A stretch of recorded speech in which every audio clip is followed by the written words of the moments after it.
Assalamu alaikum wa rahmatullah wa barakatuh. Ahalin wannan wuri mai albarka muna ma kowa fatan alkhairi, kuma muna neman afuwa aka ji wa kwana biyu shuru a cikin wannan gidan mai albarka, saboda wallahi yanayin al'amura ne suka yi yawa da yanayin harkoki da yanayin abubuwa. Amma insha Allahu ta'ala muna ba ku haƙuri na ku ƙara dai haƙuri akan jin mu da aka yi shiru na kwana biyu. Insha Allahu ta'ala zuruf ne da yanayin a'mal ar-ruhiyya, al'amuran rayuwa ne suka muna yawa.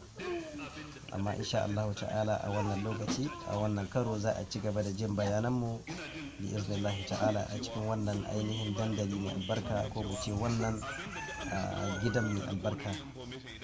Muna fatan kuma Allah ya muna muwafaka, muna fatan Allah ya karɓa mana dukkanin ibadunmu da dukkanin ayyukanmu kyawawa, sannan Allah ya biya mana dukkanin bukatunmu na alkhairi, ya kuma yafe ma ainihin marigaya daga cikinmu kurakuransu.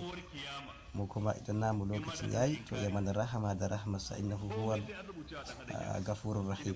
Ubangiji shine ma'abuci gafara kuma mai jinkan bayinsa. Wassalamu alaikum wa rahmatullah.